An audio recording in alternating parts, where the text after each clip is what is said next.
Nice to see you. How's it going? Look at that haircut. I know, it's really something. I'm really giving you a lot of fade action. This is something for me, so I'll deal with it. It. Thanks. What's going on? We'll let people roll in. How you doing? I'm doing good. I tried to wear pink to match your color scheme, just so you know. It was intentional, fully intentional. Put on, like, change shirt before we came on. So I want some props for, like, showing up so that it can fit with your gorgeous marketing and your gorgeous grid. So I really wanted to show up for you. Wow, as someone who wears like a white t-shirt every day, I am just but I just filmed the video, so I have like pink I see it. I see it, yeah. This is my only colored palette of eyeshadow, same one I bought for my wedding, and it's the only one I wear. Wait, that is such, wait, as you said, I'm like, yes, because when you find the thing you like, you just want to get it. I mean, like, you don't have to make decisions anymore. I mean, that's how I am, at least. Like, I'm like, I found the skin lotion that I love. This will be the one we use until it stops being made. And then I kind of get a little bit of, oh my God, what if they stop making it? Like, that's literally where do you get hoarder mentality? Because on Amazon, I'm like, I buy like 4. Yeah, there's 4 in my cupboard over there's literally 4 in my armoire right now that I use, because I'm like, if they stop making this, I have to make another decision, and I'm scared. And like, yeah, the amount of YouTube videos I had to watch to pick out a face lotion has been like astronomical. So I am the same way. Okay, we have people rolling in. All right, Friday fun.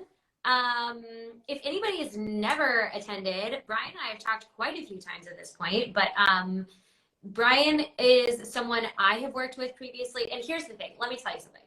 There's a lot of people who I am really excited about this, that they want to come and they want to chat with me and they want to talk to like my audience and like my listeners and like followers. I hate that fucking word, but like they, and I get a lot of requests, and I'm very particular about the people whom I choose to share space with, because I'm nervous all of the time.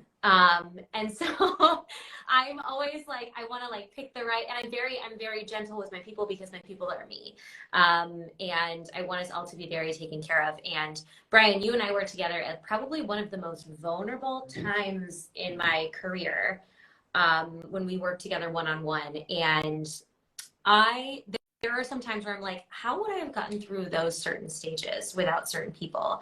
And you're absolutely one of them. Like, the amount of times I would like shove lunch in my mouth in my car between jobs outside of your house, and then go in for like a mentorship session, was high.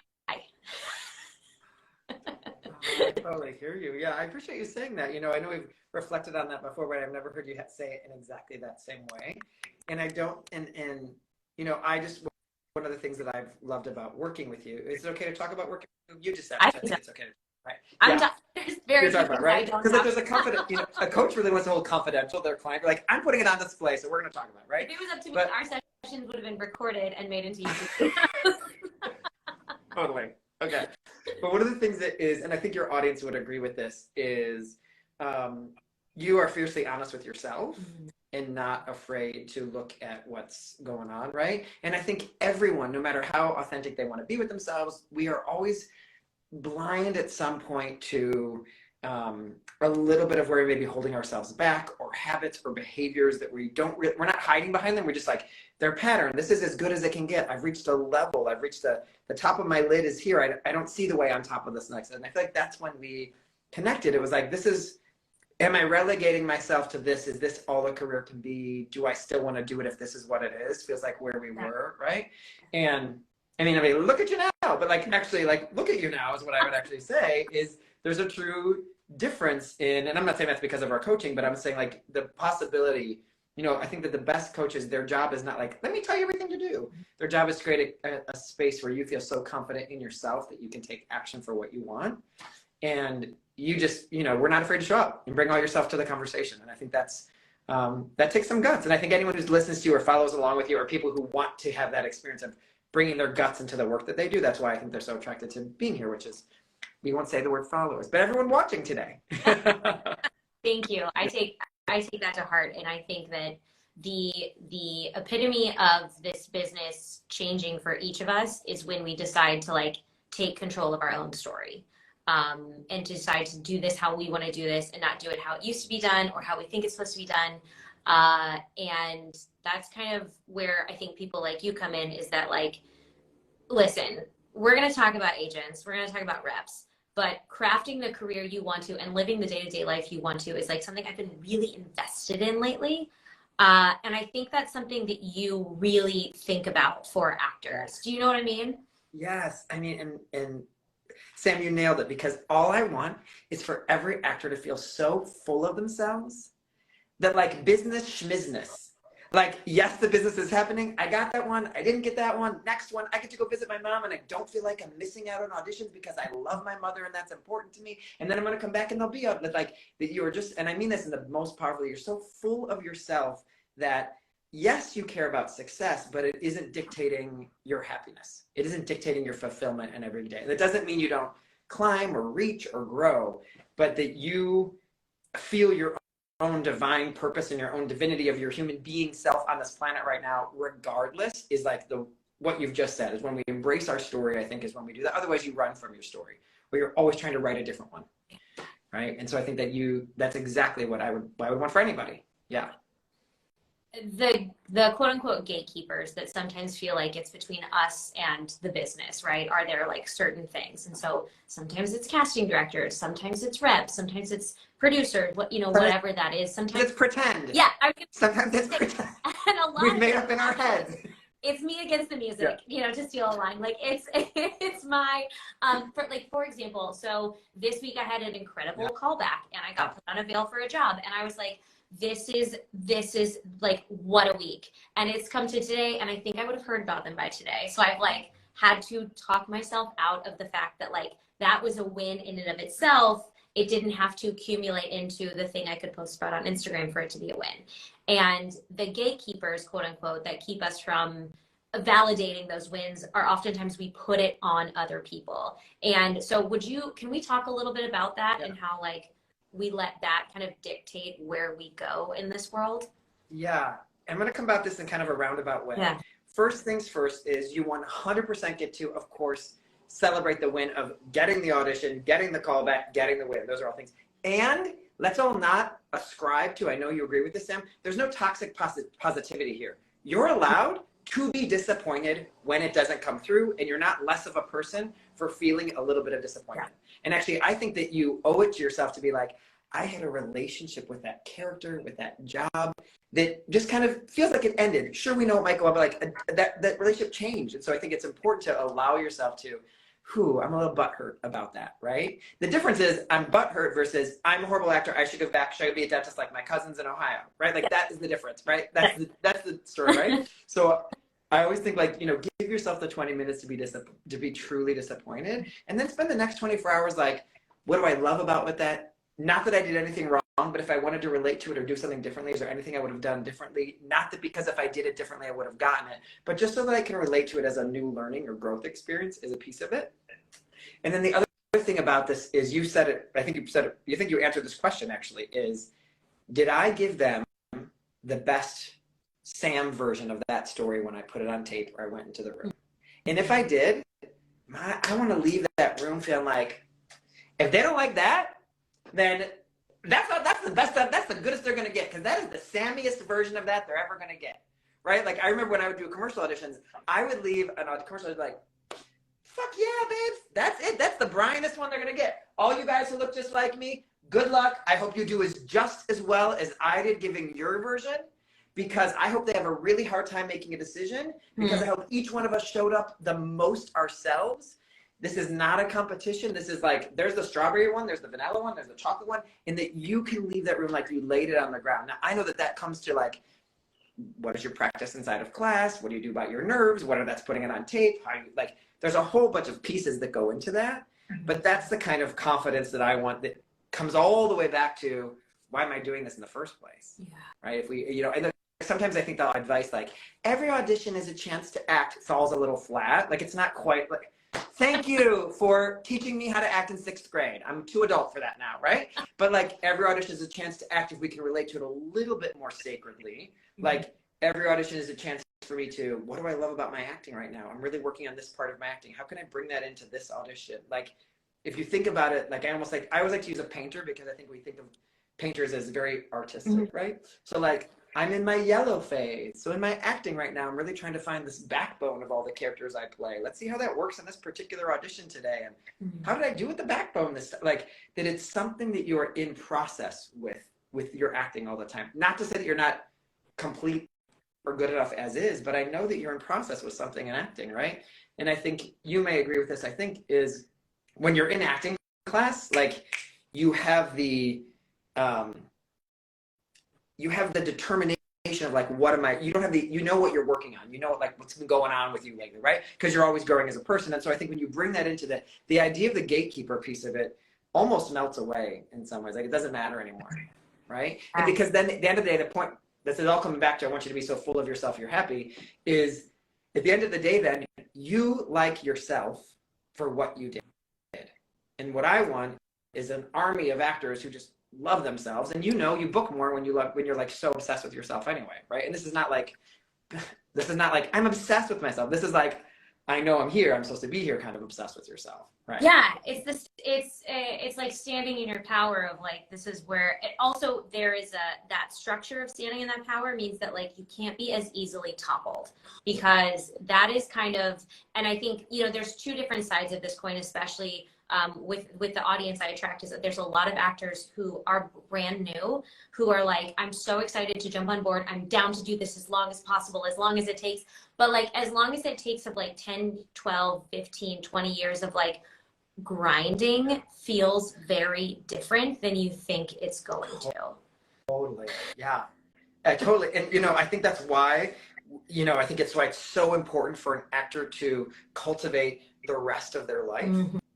Otherwise, the pressure is on every audition, every rep, every callback, every headshot, every submission to fulfill you, which is why, you know, we know so many actors. Like, I also love the fact that I'm a yoga teacher, and I love the work that I do. Like, the old myth of you can only be an actor and only let them see you as an actor needs to really die on the vine. It is not helpful to us or your acting, or then that means the world of acting or the creative art form, right? Mm-hmm. Unless, and like, there are very few people who only act, and that is how they make their entire living. Oof, I say this all. Yeah, very few. Oh, very few, everybody. Like, you will recognize people on the street, and they have another thing that they're doing to make money to put in the bank. Mm-hmm. Yeah. You have to remember this. Right? And if they don't, if you don't think they do publicly, they own property. Exactly. Yes, totally. Right? Yes, totally. Everyone has their side hustles. Yes, right. Totally. Well, you said, in talking about confidence, which is something you mentioned earlier, like, I asked actors for questions for you because you are known as like... Oh, I printed them out. I printed them out. You printed them out.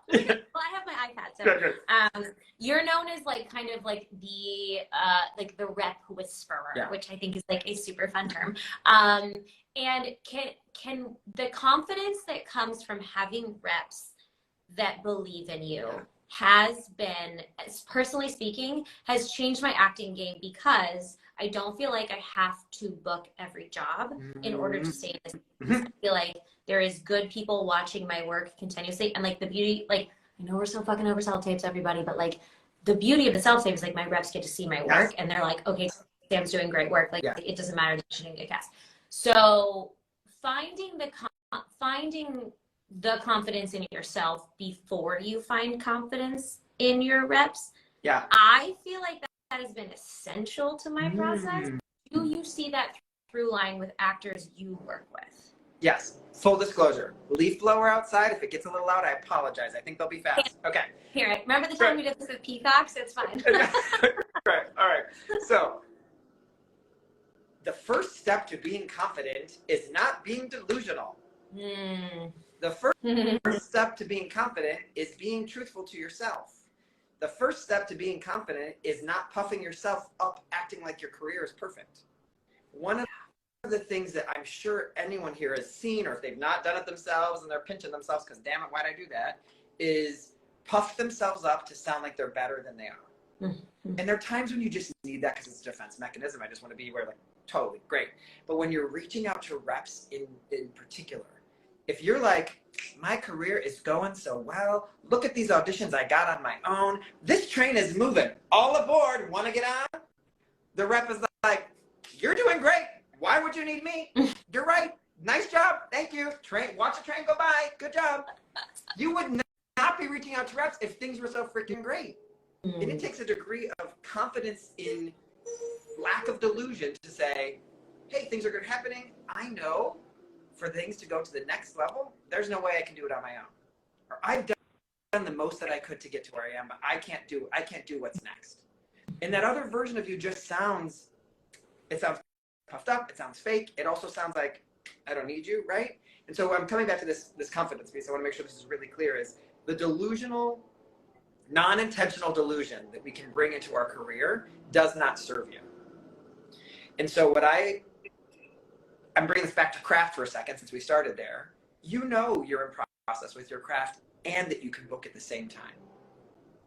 You know that I know how to do this part, blah, blah, blah. I'm like, in class I'm kind of working on this, it doesn't belong. And it's like that confidence that you bring, I think that sometimes what can happen that can deflate an actor's confidence, and this is where I want to make sure we all dance the dance of a student who's in acting class.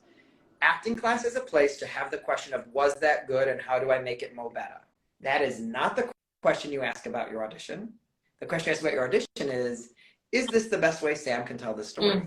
Does this look the most Sam? Because if I'm giving you like a little bit of Sam and a little bit of what I think they want, then the next person in Kelly's audition is going to look really Kelly. And that's just going to like cut a sharper shape. They're like, oh, I see that story on her better. Instead of, that was a little milky. I wasn't as specific for me because she did a good job, but I don't know why. She's not it. This one, because I understood who this person was more, right? And so that's where I think that, again, that confidence comes in. Be a student in class. Don't be a student in your acting. And when that comes to reaching out for reps, it is not being delusional about where you stack up. I hate to think of us as having levels, but being like, instead of stacking up with like, I've got a co-star and then a guest star, stacking up in terms of like, what opportunities have I been able to achieve so far and where do I think is next? And that takes I think it takes a degree of like looking into your own crystal ball, right? Like if I was looking at my resume from a third party and like an unattached third party, was like, oh, the thing that looks probably next for this person is they should book a co-star. That feels like that's right. They haven't got their TV credit yet. Like that's probably what's next. How ballsy does it feel, or radical, even though it's the truth, for you to say in an email, I think my next step is probably to book a co-star, and I'm not able to do that without you. Like to say that to a rep, because then the reps who are not interested in you because they don't want people who are only booking co-stars will not say yes to you and drag you along for 10 months, and you'll be really loyal to them and you never got an audition, but you never knew why. And the ones who do love working with actors, who are in that developmental, it's time to book a co-star kind of place, are like, come on in, let's meet. You're like my kind of person. Yeah. Right? Yeah. Yeah. There's so much of that I want to unpack. Okay, so let's go first. I would love to touch on like newer actors, and then I would work those of you who are like, I already have an agent, but I want to talk about it because they won't email me back. Like around, because and I saw some comments in the chat. This is going to be a podcast, so make sure you're subscribed. It's on the Wimberg Actors Podcast. If you're new here, hi.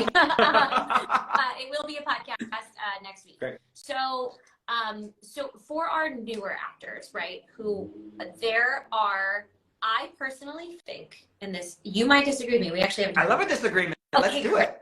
Right, that would be so. You're gonna be like, no, I totally agree.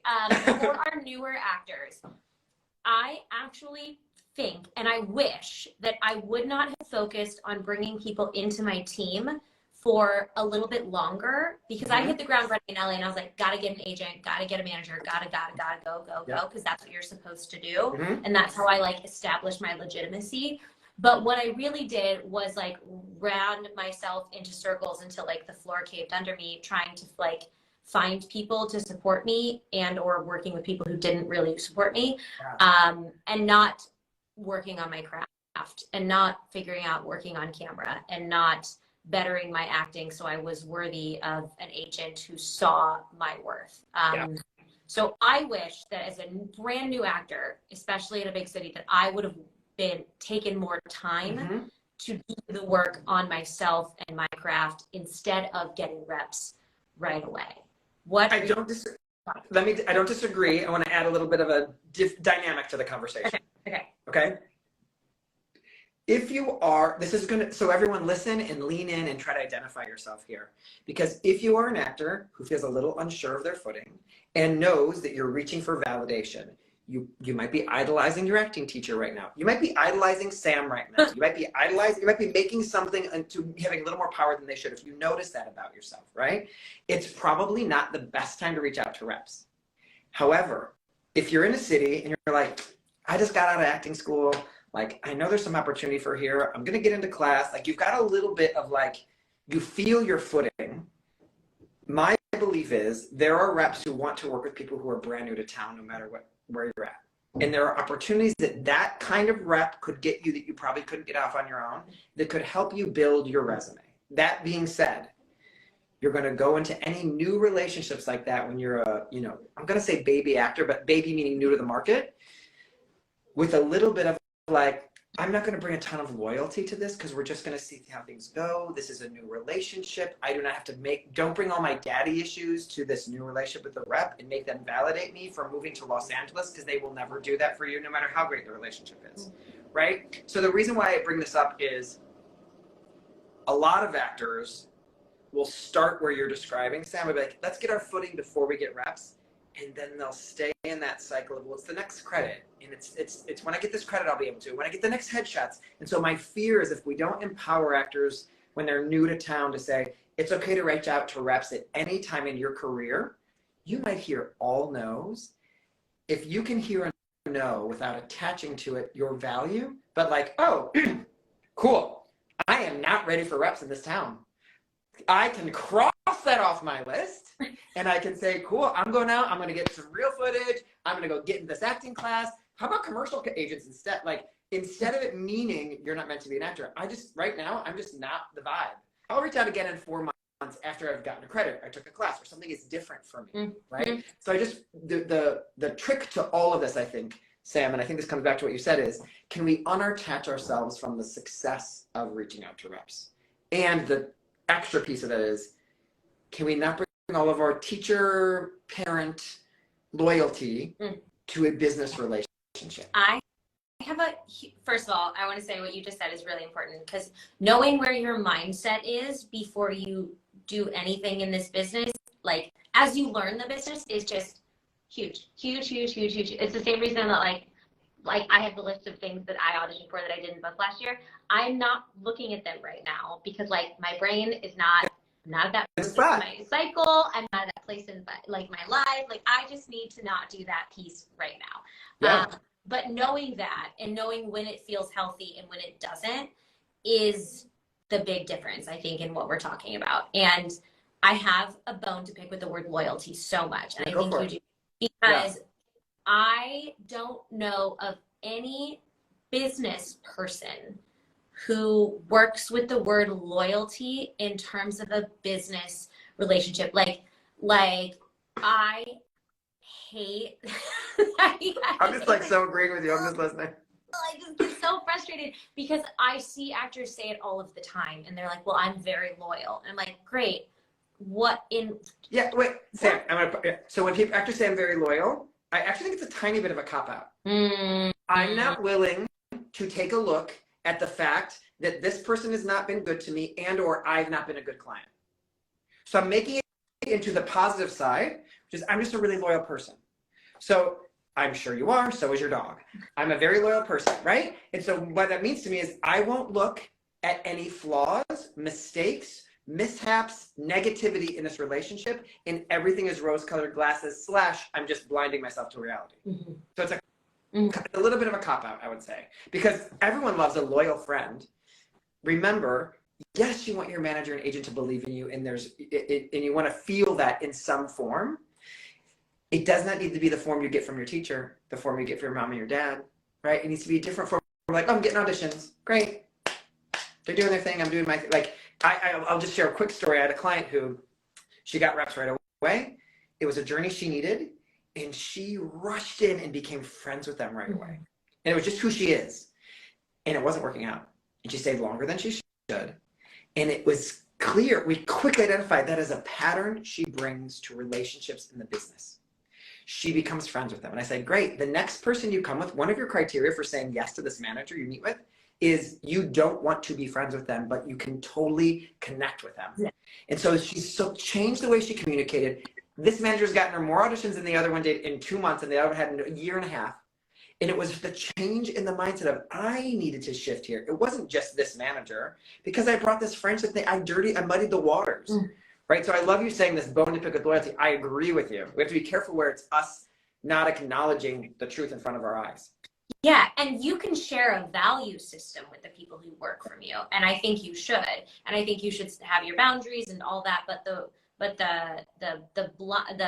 it gets really misconstrued. Why do you think it gets misconstrued with friendships so often with these business relationships? Oh, hello. Actors, hi, nice to meet you. We love to connect with people. We are awesome. We're the life of every party. Even the introverts here are the most fun people to be. Like, hello, we are the best. Actors are the best. Why do you think I work with actors? They are the best, right? So don't let anyone else watch this Instagram live or listen to this live, right? So like, we love connection. We thrive on connection. We are trained to look at a face across from us, figure out what's going on, and try to solve a problem. Thank you, I just defined Meisner for you, right? Like, that is our job. And so we, of course, will make the slip into friendship easily because it feels so good. And also, remember, we've all had parents, well-intentioned or not, and validation came with love. Encouragement came with love. Encouragement came with, you can get up and scrape your knee and get back up again. And so we can get a little murky with what our expectations are from an agent. And remember, an agent-manager relationship is a little upside down. Like, they work for you, but they choose you. So we just have to acknowledge the little bit of weirdness there, so we can say, what is my capacity to be able to have a business-like relationship with someone? If you're really good in your friendships with setting boundaries, then you can have a great friendship with your agent. If you are not, then it's probably not the vibe yet. Right? And a boundary, and just so everyone hears, my definition of a boundary is, and this is stolen from Brené Brown, is where I can no longer make a positive and generous assumption about your behaviors, is where you need a boundary. So if you are no longer able to assume that your agent is working their butt off, you need a conversation. Time for having a meeting. And actors will scapegoat this so easily, and I understand it, because the fear is, are they going to drop me? Do they like me anymore? All those questions are coming up. But like, the number of times an actor will say, oh yeah, I emailed my agent. You emailed them a question like, hey, how do you think the business is going right now? That is not an email. That is no answer to that is ever going to satisfy you over email. You need to get on the phone with them. You need to meet them in person. You need to get on Zoom. Like, set yourself up. That's what, like, saying, like, my brother and I, we have beef sometimes. If I text my brother and said, let's work on our relationship, is that how, that's the way it's good? Like, let's text that? Let's figure that out over text. You wouldn't do it there, but you'll do it. Right. Yeah. And well, I mean, we can just talk about that now, because I think that is something that comes up a lot, is in terms of just like getting an agent is one whole bag of worms. And like, there's actually, we're doing some webinars on that, so like stay tuned. But also having an agent is a whole nother issue. And the amount of actors I talk to and work with, and like my insiders on my Patreon, we talk a lot about like what's working and what's not with people's agents. And we decided that this was the year, 2023 is the year of calling your agent. And and every year. This is the year of starting to make the phone call, and then every year after that will be. And it has scared the shit out of most of them. But it is also like, one of my study hall patrons ended up calling her agent, and her auditions have tripled since she got on the phone with her agent. Everyone, just listen to that. Goodbye. We're going to log off now. You just need to call your agent. Thank you so much. For those of you who don't have an agent, stay tuned. But like, so remember, I want everyone to just remember, you are your product. Thank you for 1998 talking about business of acting. I'm trying to bring this to the future here, but like, you are the product. Your agent needs to experience you and as in many ways as they can. And you in an email is never the same as you in person, you on the phone, you on Zoom, you on a self-tape. You want to find all the places where they, like, email should be your last resort. You should be trying to make it a phone call, because then they hear your voice, they get to hear, oh, yeah, Sam has that really great laugh. Oh, what's that breakdown I saw? Has a great laugh. Like, that is how this happens. You need to be in the world. Now, once you get to a relationship where it's so comfortable with your rep, this can go away. But I think for the first couple of years, you got to get to know each other in that way. Yeah, so I love that you made this goal with this group of people, like, and then forever, and then forever, and then forever. And like, then you have to keep calling. Or like, I love it when an actor says, I sent my headshots over for you to take a look at these pictures. I look forward to hearing back from you. A week later, they're talking to me, I haven't heard back from my agent of the headshots. Great, call them. Call them. Oh, I sent you my headshots. Can we take a look at them now? I've got them up on my screen. Do you want to Zoom? Like, you're not a jerk. You're a normal person. Like, I paid a lot of money for these headshots. You want to have new headshots? Let's do this. So for the actors who are listening, whose hackles just raised or who just vomited on themselves, thinking about like calling their agent and being like, I'd like some of your time. Yeah. Can we break down that thought process just a little bit? Yeah, and I want to just make sure, those of you who are listening who don't have an agent yet, put this in your piggy bank for later. You're going to use this. So I want to hear it. So I like to paint the picture of the worst case scenario in an agent's day. So let's pretend I'm going to just put, yeah, okay. I'm getting like notifications and I'm like, please don't ruin my freaking live right now. Okay, so do I need to do anything so my phone doesn't ring right now, Sam? Like put it on like, you can put it on like not disturb. If I do that, am I get kicked off? I don't think so. It doesn't change your internet. Let's find out. How many millennials does it take to? We're good. Okay, here we go. Okay. So, am I here? Yeah. Yes. Okay. Think of your agent as getting emails, let's be real, from actors all day long or phone calls with actors saying, I'm not getting enough auditions. That's all they hear all day long. So that's the tape that they're hearing from every actor. Their imagination is every actor reaches out to them and saying, I want more auditions. Who's their client, right? So you ain't going to be that dipshit. You're not going to say that. You're going to call with a much more pointed and clear question. Like, hey, I know you're submitting me all the time. I wanted to check in. I've looked at the past 3 months. We've had like 2 auditions in the past 2 months. Are you feeling good about that? Instead of, what can I do to help you? We're not asking that question anymore. There's no more, what can I do to help make your job easier? There's no more of that. How do you think it's going? How do you think it's going is like, what's the weather look like to you? It's not, you did something wrong and I did something right, or I did something right, you did something wrong. It's like, how do you feel like how we're doing right now? Mm-hmm. And not be afraid to have that conversation. The worst that that person can say is, I don't get it. We're working really hard and we're not able to get you in. If you want to look around, I'd be okay with that. Would you like your agent to say that to you now or a year from you now because you never asked the question? Like that, you're just fooling yourself because they're probably not going to say that. What they're probably going to say is, you're right, it's a little weird. Let's take a look at and don't you freaking talk, shut your mouth. Because don't say, do I need new headshots? Do I need to get no, do not volunteer throw money at them. You let them go, let me look at your headshots. You know what? Oh my gosh. The other day I saw a breakdown and I didn't feel like I had a headshot that's this kind of headshot for you. We just need one. Let them do the work. You're not sitting at their desk all day.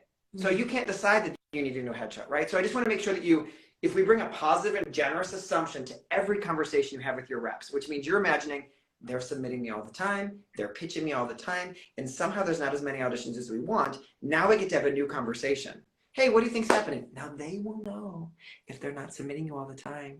You don't have to say that. They will know if they're not pitching you all the time. But you're not going to cajole them into that. You're going to say, what do we think? And they can go, you know what? Give me a couple of weeks. Let me try and see. Let's see what happens. Right? And then you get to say, after you had a conversation, I call this the come to Jesus conversation. Like it's a little bit of a serious conversation, but it's actually no one's right or wrong, right? Just what's the weather look like? After that, you're just like a good client for the next 4 months, 3, 4, you're just being the best client, you're communicating, you're doing your auditions on time, If things haven't changed, you go back and say, so listen, we talked about 4 months ago, I want to check in. I haven't seen things seem the same to me. Do you see something different? Can you tell me what you're seeing on your end? Great. What should we do? So what I would say is I feel like I've got a lot of courage here. And I realize the courage that I have around this is because I see actors get agents every single day. So I've let go of the idea of I can't get an agent tomorrow. If you can let go of the agent that you can't get let go of the idea that you can't get a new agent tomorrow. Not that agents are disposable. We want beautiful long-term relations with our agents. Mm-hmm. But if we have this scarcity of like, I'm so afraid to lose this relationship, you have your loyalty blinders on. You're not looking at the weather. You're standing in the rain and not noticing and pretending it's not raining.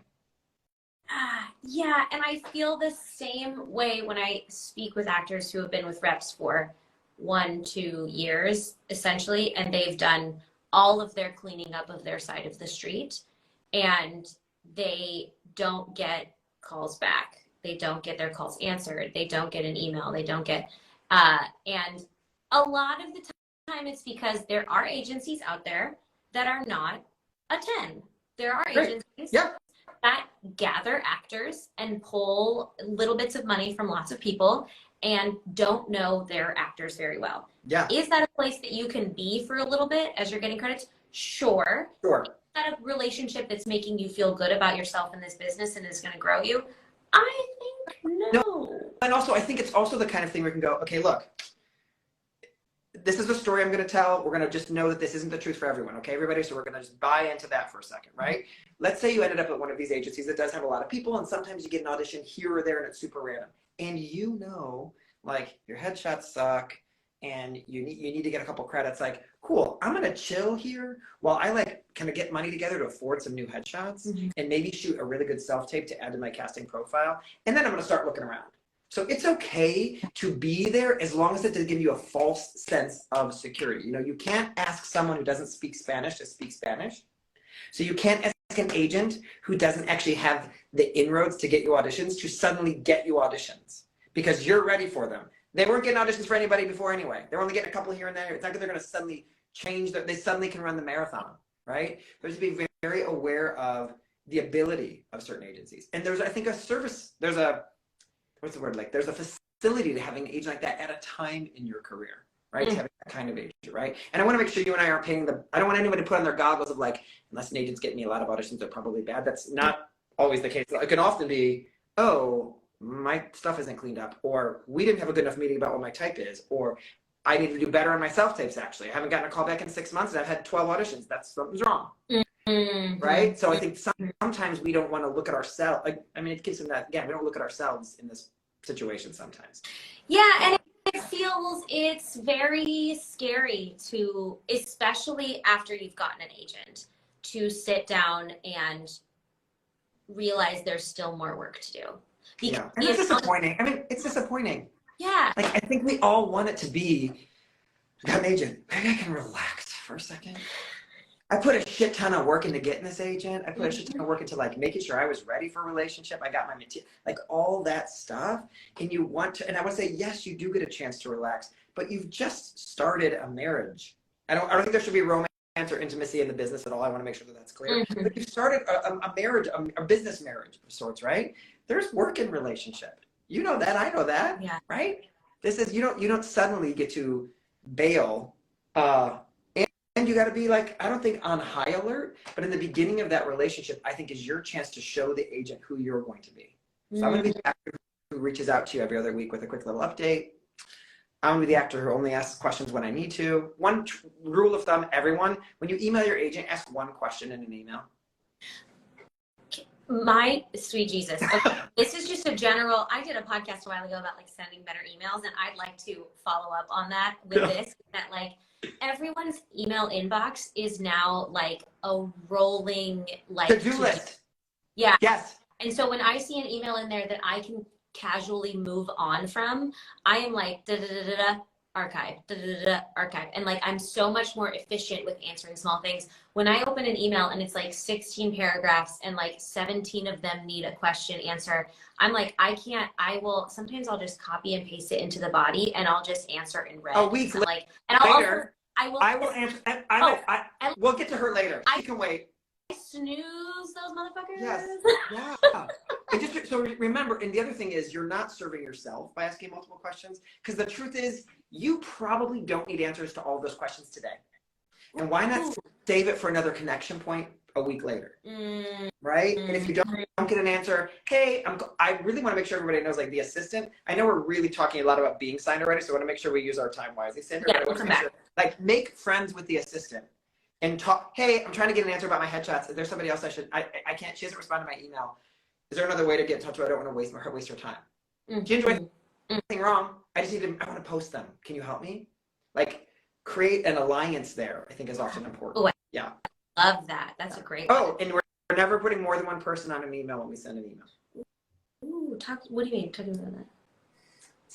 Sam, if you send an email to me in like summer on my team, or me and like my partner, right? Jake will get to it. Summer will get to it. Too often when you put more than one person on an email and you don't get an answer, you're thought, well, they're not paying attention to me and I should put everybody on the email. The truth is everybody kind of is like, oh, they don't really need my input. They might get someone else's. Like, I'm not sure that I'm the person who needs to answer this question. I do not CC anyone unless I've been told to CC. I was going to say a caveat for those of you who are like, reply all to emails. Totally. Yeah. Of course. If I've been told to. Yeah. But when I put more than one person, it gives me an out. It gives me the person in my inbox. It gives me an out.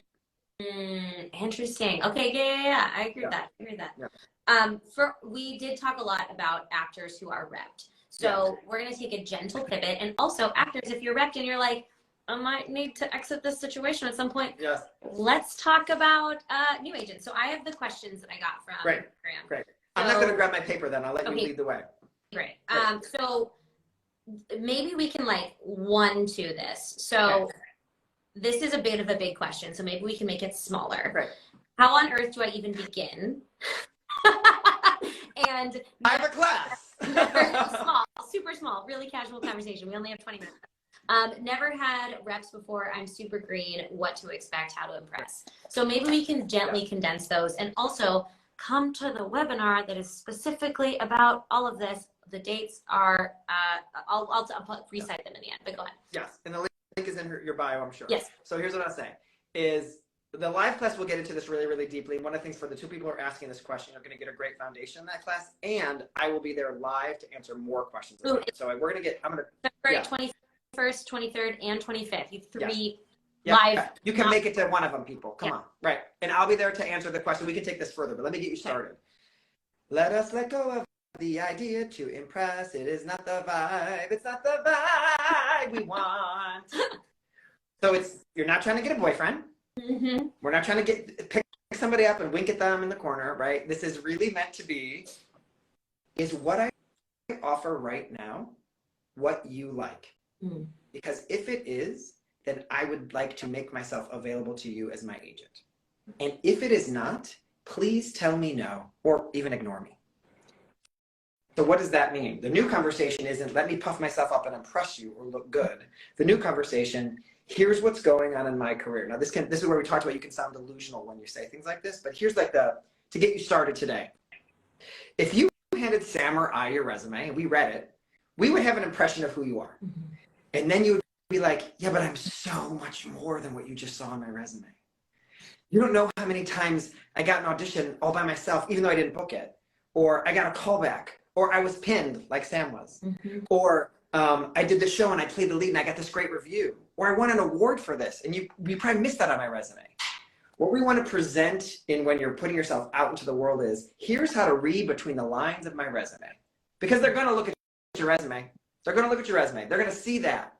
If you reduce yourself to the resume, which is what most actors do, right? Then I get to reduce you to your resume as well. So now I just go, do you have enough credits to be on my roster? So what we don't want to hear about is credits. I want to hear that you're in the business. I booked this student film where I played the lead and it was a character who right? I'm in this place where I'm studying class. I went to UCB and I did my training here. Nowhere have I announced like a fancy ass booking, right? Yeah. But now you're like, oh, this person's in their career. I'm not trying to make the class sound fancier than it was. I'm not trying to make the student film sound better than it was. It's exactly what it was. And I'm making sure that I talk about my castability when I say this. Right? I'm acknowledging it. What I'm not, I mean, I love it when I had an actor once who said to me, I'm really afraid because there's not a lot of stuff on my resume. And I said, wow, that's the perfect intro to your email. Take a look at my resume. You'll see that my credits don't reflect my experience. Here's what you get when you meet with me. And then you get to talk about the auditions, the trainings, the callbacks that are happening that aren't flashy on your resume. So what we're trying to do is please don't try to get every agent and manager in the world to fall in love with you. It's a futile process and it's never going to happen. And you actually don't want that. What you want is the same as you want in an audition room, is to go, I am such the orange sherbet flavor of this character that you either want orange sherbet or you don't. Because when you show up in your email, you show up so clearly as to who you are. The agent who loves to work with that kind of actor can say, oh yeah, please meet with me. And the agent who doesn't cannot reply at all, or can say, sorry, don't have room for you right now, or whatever it is. Can move on. But if you're not showing up honestly and non-delusionally in that first email, that first conversation starter of the whole thing, right? then I don't know what, remember, doubt inspires a no. If I'm not sure, like if you were at a restaurant, I mean, we can all do this. We've all been to a restaurant, I'm imagining. You go to a restaurant and you see some entree and every single ingredient is something you've never heard of before. You're probably not, I guess I'll order that. Maybe you're super adventurous. Then you probably would say to the server, can you tell me a little bit about this? There's no server when you send your email to ask that question. If you've not given me enough to understand what I'm going to order when you come in to meet with me, I'm moving on to the next person. I need to know what I'm going to get if I order it off the menu. And I think a lot of actors get scared because this is about like talking about type. I don't want to be typecast. Girl, you ain't being cast yet. We're not talking about typecast. We just need to let them know if you order the broccolini, it's going to taste like broccoli. When you order me, I taste like broccolini. One of the flavors I give, it's broccolini. I like broccolini. That might not be best for everybody. But like that's one of so one of the flavors I give is, fill in actress name. Okay. No one is pigeonholing you. It's just letting me know what's the aroma off the plate when it comes to sit in front of me. So would you say that that's something that actors could be kind of like should we, could there be like a Google Doc or like a note in our phone where we're like adding to this as we go? You know what I mean? Yeah. Because that's the kind of thing where it's like, I mean, my husband's in the next room. I love him, but he just had to write his own bio and it about fucking killed him. And so sitting down to write sentences about yourself can feel like an absolute nightmare. Yes. Do you think that would something over time you could throw a note in a phone and have some ongoing about yourself? How do you develop that list? Couple things. Show up to the training. I'm going to go into this really in depthly for how to do this. That's number one. So don't act brand new. Come to the training. Number two is actors, I find, will downplay their wins to the point of feeling like they're having integrity because they're afraid of bragging. So let me say another way to you're saying is there a habit we can create around this, right? One of the habits is, of course, any actor that anybody ever says you remind them of, just write that down without judgment, even if you don't like the actor. Inside of the program, I make them write down 10 actors that they could replace if aliens sucked them off the planet right now. Yeah. And the number 10 is a large number. That's a high number. I remember. And the reason it's such a high number because if there are 10 people who look on you like you on television right now, this is different from diversity and the strength we're having around representation here. So I want to be very clear around that. We are trying to have more of that in the world. But if you can't find 10 actors who look like you on TV, then why do you belong on TV? There's a chance that they do, except for in the places where we're working for diversity and we're looking for representation. I want to be clear that that's safe, right? So come up with 8 or 5 or whatever. So that can be an exercise to do on your own. And then anytime an acting teacher, a friend, your aunt tells you remind you of someone, just write it down and put it in a notebook. The truth is, I did a lot of work around when I reached out to agents before I created the program, and I asked them, do you like it when people tell you their castability or not? 50% of them like it and 50% of them don't. You just can't. We're never going to hit 100, you guys. No. Never going to hit 100. So what does that say to me is, what that says to me is, cool. So I'll tip my hat at my castability, but I won't make it take up a lot of real estate when I reach out because I don't want to dissuade the person who actually likes to use their own imagination and to imagine what I can play, right? So you don't need to do the Sam Christensen version of this, which bless his soul, right? That is really about your in-depth branding, which I think is important for you to understand who you are and the work you do in the world. But for when you're doing the agents and management, we just want to tip your hat to broccolini, right? You want to get, this is what it's going to be like, right? So I think that the exercise is writing down actors that you remind you of yourself. And then the thing around integrity is, I think a lot of actors are afraid to name drop, talk about awards. Please slather your email with as many details as you possibly can. The number of times I'll have an actor give to me something and they'll be like, and then I did this film that's gone to many film festivals.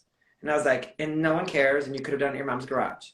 Can you say the number of film festivals, the name of the top 3 festivals? Was it an official selection? Because then that's winner, official selection, 21 film festivals, including name of the festivals. That is how you say that. And that is part of where I think having some training around writing really helps, right? That's what the training will help with. But I also want to make sure, it's not lying. You're not changing the truth at all. I'm not asking you to puff yourself up. I'm actually talking about a project that you are in and making it clear. This is the way that Deadline would write about you. Totally. And something that comes along with this in terms of not just writing and figuring yourself out, but also actors who don't feel like they have the proper materials. And I think that also comes up. We got a couple questions about that. How do you find agencies for actors when you don't have a lot of credits or the right materials. I've just done a bunch of short films or self-tapes. And I know how I feel about that because I'm like, this material, and if it's really fucking good, that's your material. But I think we get caught up in like the back and forth of, I really need new headshots before I submit to agents, but once I get a new agent, they're going to ask me to get headshots, and like that whirlwind goes forever. The loop goes forever, right? Yeah. There's a story I tell in training that I can't wait to tell about this. But what I'll say is this. The way that I have people reach out to agents is I only have you use one headshot. And then I have you use usually some kind of collection of screen grabs or something that show you actually acting. Because I do not want the agent's conversation to be, do I like her headshots? No. The conversation is, could I get this person work? So if you give them a bunch of headshots and a bunch of things to look at, and they're all from the same photographer, and like, well, I don't like these that's not the question I need you to ask today, yourself, agent person. I need you to ask, did you like my self-tapes? Everything has to drive to watch my acting. Let go of credit, let go of headshots. The biggest takeaway of this conversation, I hope everyone's fucking listening, because like that's huge. All the writing we're talking about, all of this leading, all of this creating a process that we talk through in the training is all to watch the acting. Quit asking, do I fit into your roster? You know what? The agents that I interviewed say, I don't ask that question when I love your acting. I don't think about who's on my roster when I love your acting. When I give that answer, sometimes that's my easy answer, my way out, when I don't want to tell a reason why I'm not working with them. So we want it all to lead to your acting. So the student films, you said, it's about that. So remember, this is good for many and not good for others. We're a self-tape world now. It is no longer, I'm looking at your resume to decide if I'm going to call you in. I'm saying, show me the evidence that you can do this part. Which means Sam is just as good as Charlize Theron if they're putting on their tapes, if they're just looking at them for tapes. I mean, they might be looking for Charlize for her earnings around the world, right? But the tapes are the same. The tape is the story here. So that is why everything needs to lead to, look at the tapes you're going to get when you work with me. Look at the kind of acting I'm going to do for you when you work with me. And so to me, that kind of circumvents this headshot thing, because you want one picture that looks like you currently. Let's move on. Like, let's watch my tape, because the tape is going to be the thing you did a week before you sent it. The way you look exactly right now. The conversation about do I love your headshot or not gets to be what you have when you're a client, not before you're a client. Well, what I love about that too is it cuts through a lot of the BS that like we tend to like. It's funny I've said fuck 3 times, but I didn't want to say the word bullshit. We tend to put all of these obstacles in our way, just as we talked about, to bring this full circle in the beginning of this conversation. We talked about gatekeepers, right? Yep. And build these gatekeepers into like, this is the reason like we're not doing work or we're not booking, and it's like you have no there's no, it's like it's literally tomorrow. Like put a camera and like film something, like then you're working. Like it's we have to stop this. Easier said than done, but that is another barrier to entry, is like having the perfect materials or the right materials, and like but it's so we're clear. I want to make sure everyone hears this. It's not a barrier to entry. We make it a barrier to entry, because I'm sure that anyone who's watching this podcast and knows Sam, or this live and knows Sam, can make a great self-tape, or can get it together to make a great self-tape. And that's what we want it to lean on. If you have a reel, that's great too. If you're not obsessed with your reel, don't let them freaking see it. Use a self-tape. Remember, self-tape is how they're seeing their actors all the time. You compete on the same level when you're using a self-tape. It evens the playing field. Yeah, it is the gift of that, I really believe. Okay, let's make sure we hit. Let's see what other questions do we have. Still confused about agent versus manager. Is it overstepping to have both? Oh. What can a manager not do that an agent can? I'm so confused. That's right. That's covered. Okay. So first of all, in the olden days, agents and managers used to be different. Now they do a lot of the same things. Agents and managers both submit you for jobs to casting directors to get you work. Managers usually have a little more leeway, where they have relationships with producers, maybe showrunners. And remember, a manager is their own boss. So they're accountable to themselves. Sometimes there'll be a conglomerate of a few managers and there's a company where they're accountable to the company. But an agent has a boss. An agent has an agency that has a bottom line. So usually an agent has a little bit more needs to show that you can book. because they have a bottom line that they need to hit. It's not quite as rote as that. I want to make it, this is an artistic field, so it's not quite like that. But an agent needs to believe that you're going to book right away because they are going to sign you, they're going to invest your time because they got a boss above them. A manager could say, I'm taking Jenny Malone with 0 acting training because I think she's got good hair, right? Like they can do whatever they want. Yeah. So that being said, they take different percentages from your commission. There is no reason not to have both. There's no reason to wait to have a manager till you have a career. That is an old fallacy. Plenty of people have a manager and then get an agent. So I think that hopefully answers that question for people. Like, think of them as the same thing, but think of a manager as having a little more autonomy so they can stretch and say, oh, you're a developmental client, but I like what you have going on. Like they usually can stretch a little bit more than an agent who might have standards that the agency is sticking with. Yeah. I think that's a great definition. Let me see if we can get one more in because then we need to talk about everyone coming to the webinar.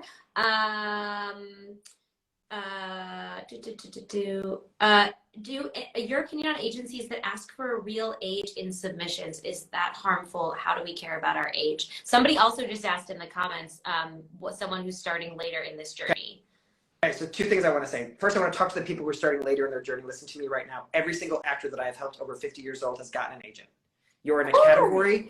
Well, let me say it again. Every single actor who's done this has gotten an agent. Those actors have gotten them fast. It is a category where it's a dwindling number of people who are still in that business because they've left, they've got kids, they're moving to Montana, whatever. Every time I talk to an agent, they want actors in that category. So I want to make sure you hear me. Whatever story you're making up about the break you took from acting or that you're coming to it later, retire the story, buried in the backyard. Let's bring into the new story, which is the business wants you. Can you believe that the business wants you? Can you start to bring that on for yourself? So I want to make sure you hear that. Also, it's a really easy, remember that we're reaching out to strangers, right? These are strangers, agents and managers who've never met you before. One of the fastest stories to understand is, oh, you took a break from the business? Oh, okay. Like, I don't have to think about, of course there's not a lot on your resume from the past 10 years. Like, I get that. That is a thing that people do, right? Okay. Then for the person, what's the rest of this question about? Is it harmful if they ask your age in submission? Yes. So it would be in the 20 years of doing this, I've never heard about someone being asked their age before they met with someone. So I want to just kind of take off the table that that's a common occurrence. Sounds to me like the person who's asking this question has some beef with their own age, or they wouldn't be asking it. So I hope that I've already started to motivate and elevate and let go of the conversation around your age. There's a place for everyone in this business. And so one of my favorite clients is 80 and just got her first voiceover the other day. Just want to make sure you all hear that. So it is not unusual to be in a meeting. One of the things I talk about is how to have really great meetings with managers and agents, right? Because you want to put your best foot forward, but you also don't want to sound delusional. If someone asks your age in a meeting, is there a law or is it not allowed? Sure, there's probably some law or it's not allowed. Are you going to sound like an asshole if you say, I play between 25 and 35? Yeah, you probably are, right? It's right. So if this agent is asking you your age, and you like this person, and you want to work with this person, and you imagine that this could be the person for you, of course you're going to want them to hear your real age because you're going to build a relationship based on truth together. So I think that what I would do is translate that question and go, I'm 35. I think I play 32 to 33. This is not what I think about myself. I'm just throwing this out there, right? I'm 35. I play like 32 to 37, right? That would be, I always think if the actor wants to sound like, give the agent a chance to do their job, make your age range sound like it's about 5 or 7 years so that the agent can go, oh, no. I could see you play all the way up to, like, they get to add, right? So it gives them space to do their job so that you can be playing a conservative game over here. But if you say your age range is 10 years, I think you sometimes sound a little delusional. Yeah. Well, also, reading a lot of scripts, it'll tell you like what age people we think they look like on TV, right? Reading a script and then seeing what they look like, who's cast, like, oh, that's 30s is interesting. No, the scripts are gaslighting us. The scripts are all gaslighting us, and then we see who they really are. 100%. Okay, so if you guys are enjoying this, Brian is doing a full webinar 3 different times, and they are not pre-recorded. So this is like, and live. It's free and it's live and it is so it's going to be in my stories and it's going to be in my bio when we finish. Right. And it's February 21st at 2 o'clock Pacific, February 23rd at 11 a.m. Pacific, and February 25th at 9 a.m. Pacific for my East Coasters. Do you want to explain a little bit more about like kind of what we're diving into in that webinar, Brian? Before I even go to that, I want to make sure you all hear this first. when I do this webinar, I stay on until every single question is answered. Yeah. My goal for this webinar, of course, if you love the way I'm teaching and you're like, I'm with you, Brian, I want to join and I want to be inside your program, of course I want to give you the opportunity to do that during this class. But my goal is you come to this training, your mind is changed, and you have actions to take already in your career around reaching out to reps. So that's why I stay, is I've been on these, so the training is an hour long. People will be listening and jiving with that Q&A for an hour and a half after that. So if you're learning more, you got a question, like, I am there till you know how to implement. So I want to make sure everyone hears. I think the last one I was on was like 3 hours. Like, but I just want everyone to hear it. That doesn't mean you have to be there for 3 hours. So don't worry. That's only if you want to ask a lot of questions. Right? But I feel like that's not something you always get in webinars, right? Sometimes people are like, here's what we're doing, and then like, goodbye. And you're like, what do you need? Yeah, what do you need to keep going, right? So in this webinar, I go over the 3 biggest myths that hold people back from representation. It's about a target list, it's about referrals, and it is about the languaging, which we talked about so much today, and overcoming the idea that you need to have a certain number of credits, overcoming the idea that you need to have the perfect materials. We're going to talk through a plan to get around all of that. And I even hate to use the word get around it, because it's just not necessary. It's holding you back from putting yourself out there. So it does take some guts to say yes. Like what I say in this webinar is going to contradict some stuff you've heard from other coaches. But what I want to make sure everyone hears, Sam said this at the beginning, I'm going to say about myself right now, is I get a DM or an email every single day from a client who is signed with a manager or agent. I don't say that to toot my own horn. I say that because I don't know actors who don't have reps anymore. They're just not part of my world. Reps, schmeps, we can do that. Reps should not be, your mission and purpose in this lifetime, everybody listening, is not to get reps. Your mission and purpose is to act. So that's why we got to make this rep thing an easier path. That's why Sam, I think, trusts me, because this is not, I'm not taking you down a path where let's go down into the deep cave of how miserable are my materials and things suck and everything's going to be horrible. And maybe one day I'll be able to reach out to reps. No, because the entire journey is empowering, empowering, empowering. Let's attract the right people, and let's let the ones that are not for you not even say hello to you, right? So that's what we're going to do in this webinar. And again, it is live. We started off with, if you can get there early, we start off with a really fun little waiting room. We get the party started, and then I'll lead you through the training and then answer any questions that come up for you. And we take it from there. And if you are curious about learning more about me, of course, you can look at what Sam shared or what's on my Instagram to just feel more confident that it'll be time well spent. What I can say to you is, this isn't a bunch of, I hate the phrase tips and tricks. This is not tips and tricks. This is truly mindset shifting actions to take so that you can make a difference in your career. Sam and I are not here to add to the noise about reaching out to reps. We both want to see you happy with reps that are treating you well, that you feel empowered in. So that's what this class is not about. It's not about adding noise. It's about giving you real action steps. 100%. For people who are still asking, the link is going to be in my stories after this, and then like give me 2 seconds to put it in my a little late to the game today. Yes, this podcast will be available. This live will be available via a podcast. It's also going to go on YouTube. Like, you literally can't miss it.